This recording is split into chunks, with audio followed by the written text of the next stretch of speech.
Good morning all of you. સામાજિક વિજ્ઞાનમાં તમારું હાર્દિક સ્વાગત કરું છું બાળકો. ધોરણ 8 દ્વિતીય સત્ર.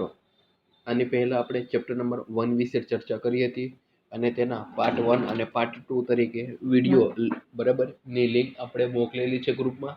તે જોઈ લેવા અને તેનું જે સ્વાધ્યાય છે તે તમારે શું પોતાની નોટબુકમાં લખવાનું છે.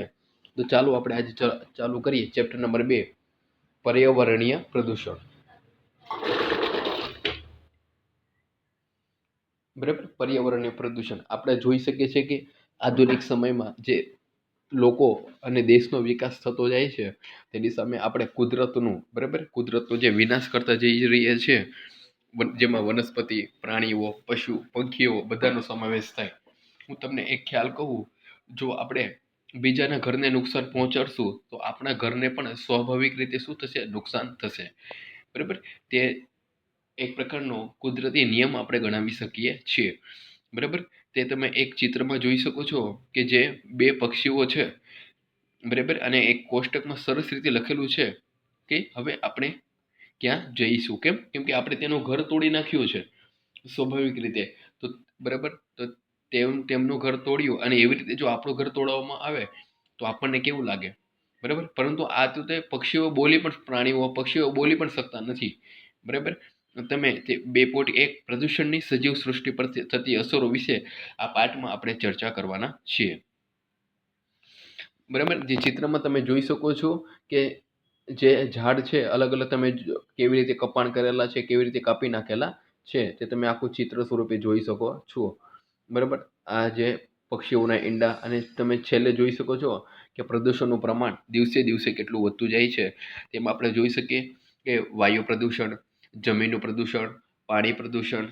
બરાબર, અલગ અલગ આ પ્રદૂષણના લીધે જીવસૃષ્ટિ એક એમ જોઈ શકાય ને બાળકો કે જોખમમાં આવી ગયેલી હોય તેવું લાગે છે.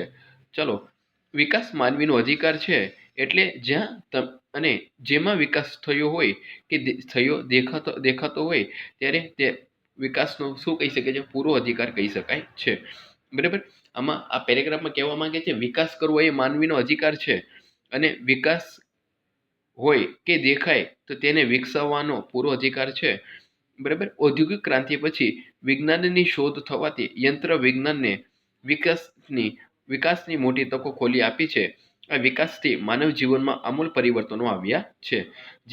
જેમાં જોઈ શકો છો કે સર્જનાત્મકતાને યંત્ર વિજ્ઞાને એવો વળાંક આપ્યો છે કે ઉત્પાદનનું સરળીકરણ થવા લાગ્યું. વીજળી, રેલવે, ટેલિફોન, વાહનો, ઉદ્યોગો, ઇલેક્ટ્રોનિક્સ માધ્યમો વિકાસ કથાના મહત્વના પાત્રો ગણી શકાય છે. બરાબર, આ પેરેગ્રાફમાં શું કહેવા માંગે છે કે વિકાસ તો માનવીનો જન્મસિદ્ધ અધિકાર છે, તેમાં આપણે કોઈ અલગ ખ્યાલ રાખતા નથી. બરાબર, જે ઔદ્યોગિક ક્રાંતિ થઈ અને નવી નવી ટેકનોલોજીઓ આવી અને માણસના જે જીવનમાં એક પરિવર્તનો આવ્યા. બરાબર, અને તેમાં ઉત્પાદનનું જે સરળીકરણ એટલે કે વીજળી, રેલવે, ટેલિફોન, વાહન અને ઉદ્યોગો અને ઇલેક્ટ્રોનિક માધ્યમનો વિકાસ થયો, તે આપણે મહત્વના પાત્રો ગણાવી શકાય છે. જુઓ બીજો પેરેગ્રાફ. તે કુદરતી સ્ત્રોતોના અમર્યાદિત ઉપયોગથી પાણી, હવા અને વનસ્પતિની અશુદ્ધિઓ પેદા થઈ અને પ્રદૂષણ ફેલાયું. બરાબર, આપણે જે વિકાસ કર્યો, જે ટેકનોલોજીનો ઉપયોગ કર્યો, તેમાં શું થયું? કુદરતી સ્ત્રોતોનો જેવી રીતે ઉપયોગ કરવો જોઈએ તેવી રીતે નહીં, પરંતુ અમર્યાદિત રીતે આપણે શું કરીએ? તેનો ઉપયોગથી પાણી, હવા અને વનસ્પતિમાં શું થઈ? અશુદ્ધિ પેદા થઈ, જેને આપણે પ્રદૂષણ કહીએ છીએ. તેની માત્રા એટલી વધી ગઈ છે કે વિકાસને સ્પર્શવાથી સાથે જ પર્યાવરણને પ્રદૂષણ કરી મૂકે એમ છે. બરાબર, ખાલી આપણે વિકાસને સ્પર્શ કરવાની સાથે જો ચર્ચા કરીએ તો જ પ્રદૂષણનું પ્રમાણ પર્યાવરણમાં વધી જાય છે, તેમ આપણે કહી શકીએ છીએ. આ બેઉને એમના સંદર્ભો સાથે જોવાનો અને સમજવાનો પ્રયાસ કરવો અનિવાર્ય છે. આજે ભૂમિ, પાણી, હવા અને ધ્વનિ અને અવકાશીય પ્રદૂષણો ખૂબ જ વધી ગયા છે. તમે જમીન ઉપર જોઈ શકો છો ખરાબ પાણી જે નદીઓમાં ઠાલવવામાં આવે છે. બરાબર, કારખાના દ્વારા નીકળતો ધુમાડો જે હવામાં જાય છે, ધ્વનિ પ્રદૂષણ અને અવકાશીય પ્રદૂષણ વગેરેનું પ્રમાણ શું છે? વધી ગયું છે. તેની ઘણી વિપરીત અસરો માનવ જીવન અને પર્યાવરણ પણ થવા લાગી છે. ઉદ્યોગો આવવાથી પર્યાવરણને અસર કરતા અનેક પ્રદૂષણોમાં શું થયું છે? વધારો થયો છે. અને જેમાં આપણે જોઈ શકાય છે કે હવા, પાણી અને જમીનનું પ્રદૂષણ મુખ્ય ગણાવી શકાય. અને તમને ખબર જ છે કે આ ત્રણેય આપણું જીવન ટકાવી રાખવા માટે તેને આપણે જીવનના મુખ્ય સ્ત્રોત તરીકે ગણાવી શકાય છે. કયા કયા સ્ત્રોતોને ગણાવી શકાય છે? હવા, પાણી અને ભૂમિ. જુઓ આગળ પાણીનું પ્રદૂષણનું જે ચિત્ર તમે જોઈ શકો છો. તો આપણે પહેલું જોઈએ પાણીનું પ્રદૂષણ. બરાબર, આકૃતિ નંબર 2.2માં પાણીનું પ્રદૂષણ તમે જોઈ શકો છો કે ઉદ્યોગોનું પાણી જોઈએ પ્રક્રિયામાં માલ બનાવવા અને અન્ય હેતુઓ માટે શું છે? પાણી ઉપયોગમાં લઈ શકાય છે, પરંતુ તે પાણી શું થઈ જાય છે? અસ્વચ્છ થઈ જાય છે. એટલે કે જે નકામું પાણી પછી ક્યાં નાખવામાં આવે છે? જે નદીમાંથી આપણે પાણી લઈએ છીએ તે જ ખરાબ પાણી પાછું ક્યાં નાખવામાં આવે છે? નદી, નાળા કે ખુલ્લી જમીન પર છોડી મૂકવામાં આવે. અને આ કેમિકલ યુક્ત ગંદુ પાણી નદીના પાણીને શું કરે છે? પ્રદૂષિત કરે છે. બરાબર, પાણીનું પ્રદૂષણ જે ઉદ્યોગોમાં કે પ્રક્રિયામાં માલ બનાવવા માટે અને અન્ય હેતુઓ માટે શેની જરૂર પડે છે? પાણીની જરૂર પડે છે, જે આપણે નદીઓ, સરોવરો અને તળાવો મારફતે લઈએ છીએ. અને પાણી લઈને પાછું આપણે ક્યાં ઠાલવીએ છીએ? જ્યાંથી લીધું ત્યાંથી પાછું ઠાલવીએ અને જમીન ઉપર રેડીએ તો તે નકામું પાણી કે જે કેમિકલ યુક્ત પાણી શું કરે છે? પ્રદૂષિત કરે છે. ઉદ્યોગોને કારણે છોડાયેલું આવું પાણી નદીના જળ પ્રવાહને શું કરે છે? દૂષિત કરી નાખે છે.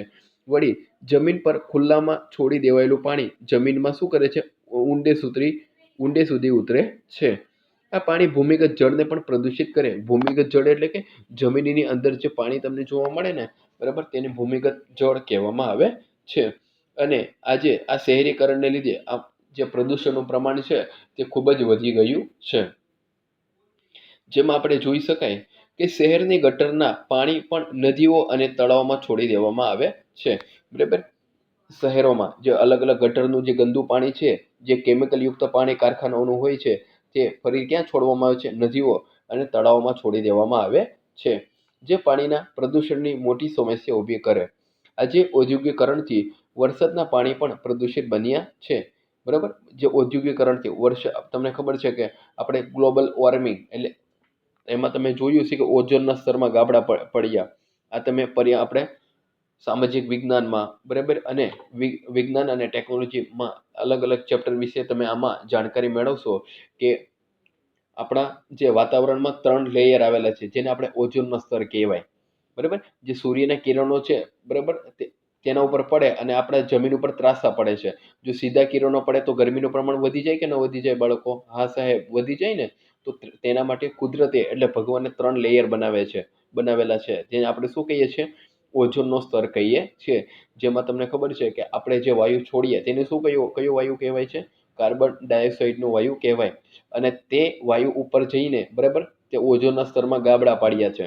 બરાબર, અને કહી શકીએ છીએ કે કાણા પાડ્યા છે. તેના લીધે શું થાય? સૂર્યના કિરણો સીધા ક્યાં પડે છે? જમીન પર પડે છે અને ગરમીનું પ્રમાણ વધે. અને પણ તમને ખબર છે કે જે બાષ્પોત્સર્જનની પ્રક્રિયા થાય અને બાષ્પોત્સર્જનની પ્રક્રિયાના લીધે બરાબર, વરસાદ પણ કેવો થઈ ગયો છે? અનિયમિત થઈ ગયો છે. તેથી કહી શકીએ છીએ કે વરસાદના પાણી પણ શું બન્યા છે? પ્રદૂષિત બન્યા છે. ઉદ્યોગોનો ધુમાડો, ગંધ વરસતા પાણી સાથે ભળે છે અને પાણીમાં શું કરે છે? પ્રદૂષિત કરે છે. જો આગળનો પેરેગ્રાફ, ઉદ્યોગો અને કારખાનામાં વપરાયેલું ગંદુ પાણી નદી, નાળા તેમજ જમીન પર છોડી મૂકવામાં આવે ત્યારે જળચર પ્રાણીઓ, જે જળચર એટલે કે પાણીની અંદર વસતા જે પ્રાણીઓ છે, બરાબર, તેમાં પણ શું થાય છે? નાશ થાય છે તેઓનો. જેમાં જે આપણે આકૃતિ નંબર 2.2માં પાણીનું પ્રદૂષણમાં તમે જોઈ શકો છો. બરાબર, માછલીઓ મરી જવાના કિસ્સા આપણે ઘણા જોયા છે. તેલ ગાળણથી પણ સમુદ્રનું પાણી શું થાય છે? પ્રદૂષિત થાય છે. જળ પ્રદૂષણથી કયા કયા રોગો ફેલાય છે? કોલેરા, કમળો અને ઝાડા ઉલટી જેવા રોગો ફેલાય. કદાચ એટલે જ આજે આપણે ત્યાં મુસાફરીમાં ઓફિસ કે શાળામાં જતા બાળકોને પાણીની બોટલ રાખવી પડે છે. એ આપણે આ બેસ્ટ ઉદાહરણ કહી શકીએ કે પાણીનું પ્રદૂષણના લીધે આજે આપણે મુસાફરીમાં ઓફિસ કે શાળામાં જતા બાળકોને શું કરે છે? પાણીની બોટલ રાખવી પડે છે. આપણી ઘણી નદીઓ ગટર સમાન બની ગઈ છે. અને તમને ખબર જ છે કે નદીઓના જે ગંદા પાણી છે તે ખેતીમાં વપરાય છે અને આના લીધે શું થાય છે? પાક, ઘાસચારો અને શાકભાજી પણ, બરાબર, આજે શુદ્ધ રહ્યા નથી. એટલે કે તેમાં પ્રદૂષણનું પ્રમાણ શું છે? વધી ગયું છે.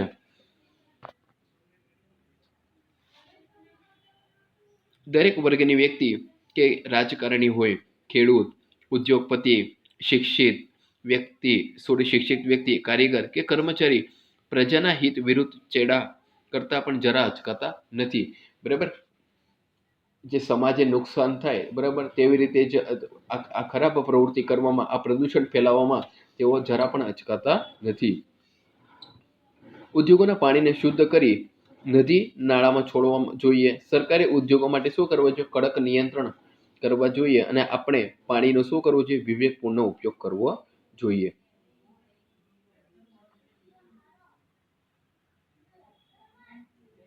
હવે જુઓ, બીજો છે પ્રકાર હવાનું પ્રદૂષણ. આજે પાણીની જેમ હવાને પ્રદૂષણને પણ જગતમાં મોટી સમસ્યા ઊભી કરી છે. દરેક શહેરો અને કેટલાક ગ્રામ્ય વિસ્તારોમાં ચોક્કસ પ્રકારના ઉદ્યોગો વિકાસ પામ્યા છે.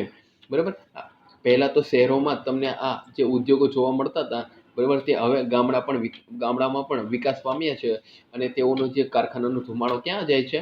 વાતાવરણમાં ભળે અને હવાનું પ્રદૂષણ દિવસે ને દિવસે વધતું જાય છે. બરાબર, ઉદ્યોગોમાં છોડવામાં આવતો ગેસ, ધુમાડો હવામાં ભળતા શું થાય છે? હવાનું પ્રદૂષણ દિવસે ને દિવસે વધતું જાય છે. જે તમે આકૃતિ નંબર 2.3 હવાનું પ્રદૂષણ દર્શાવતા ચિત્રોમાં તમે જોઈ શકો છો. આજે ખનિજ તેલનો ઉપયોગ પણ ખૂબ જ વધી ગયો છે.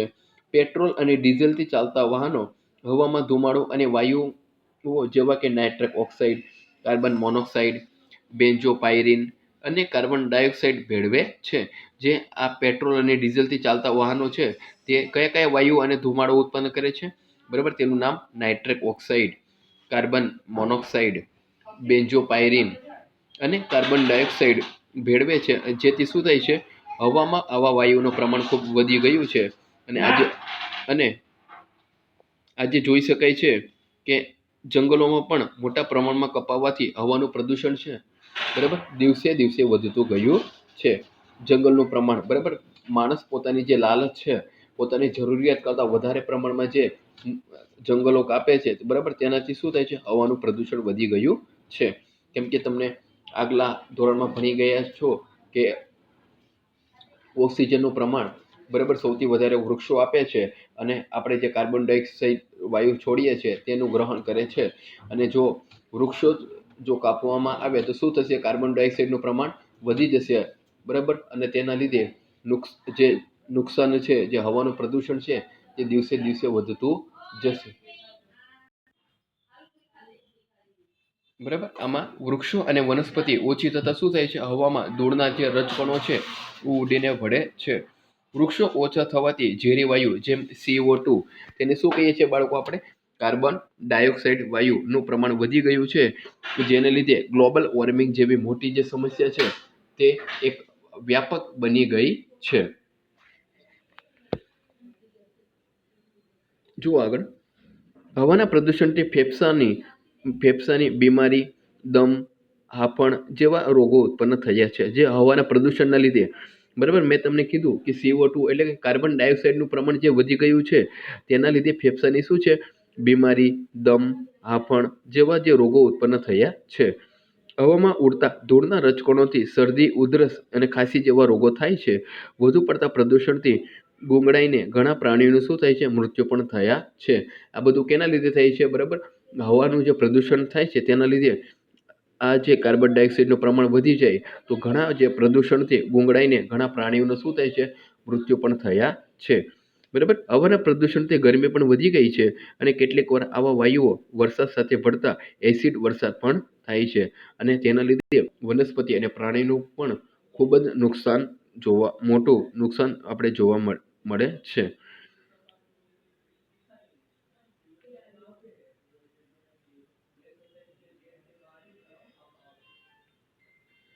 હવાનું પ્રદૂષણ અટકાવવા ઉદ્યોગો માટે કેટલાક નિયમો બનાવી તેનો ચુસ્તપણે અમલ કરવો જોઈએ. બરાબર, કે યોગ્ય પ્રમાણમાં ધુમાડો કે ઝેરી ગેસ ફિલ્ટર થાય તેવા સાધનો વિકસાવવા જોઈએ. જેથી હવાનું જે પ્રદૂષણ છે તેનું પ્રમાણ ઘટે. બરાબર, પર્યાવરણ જાગૃતિના અભિયાનો ચલાવવા જોઈએ. કસૂરવાર ઉદ્યોગોને સરકારે શું કરવો જોઈએ? કડક બંધ કરાવવા જોઈએ અને ત્યાં સુધીનો શું કરવો? દંડ કરવો જોઈએ. જેથી આપણે જે હવાનું પ્રદૂષણ છે તે દિવસે દિવસે ઘટાડી શકાય. પેટ્રોલ ડીઝલનો જરૂર પૂરતો જ શું કરવો જોઈએ? ઉપયોગ કરવો જોઈએ. અને પ્રદૂષણ મુક્ત એવા સીએનજી અને પીએનજીનો શું કરવો જોઈએ? ઉપયોગ કરવો જોઈએ. અને વાહનોમાં પીયુસીનો કડક અમલ કરાવવો જોઈએ. જો આ બધી પ્રક્રિયા કરવામાં આવે તો જ આપણે હવાનું જે પ્રદૂષણ છે, બરાબર, તેને અટકાવી શકાય છે. હવે આગળનો જે પોઈન્ટ છે ભૂમિનું પ્રદૂષણ, તેના વિશે હવે આપણે પાર્ટ 2માં બરાબર ચર્ચા કરીશું. આજે આપણે અહીંયા લગી જોયું પર્યાવરણીય પ્રદૂષણમાં જે અલગ અલગ રીતે કઈ રીતે પ્રદૂષણ થાય છે અને તેના અટકાવવાના પ્રયાસો, બરાબર, આપણે સૌ સાથે મળીને કરીએ તો જ આપણે જે પ્રદૂષણ છે અલગ અલગ રીતે તેને રોકી શકીએ છીએ. ઓકે, વિડીયો સારો લાગ્યો હોય તો લાઈક કરજો, શેર કરજો અને સબસ્ક્રાઈબ કરજો. અને વિડીયો વારંવાર સાંભળજો અને જોવાથી તમને રિવિઝન થશે અને પોતાની નોટબુકમાં લખતું જવાનું છે. Okay, thank you. જય હિન્દ, જય ભારત.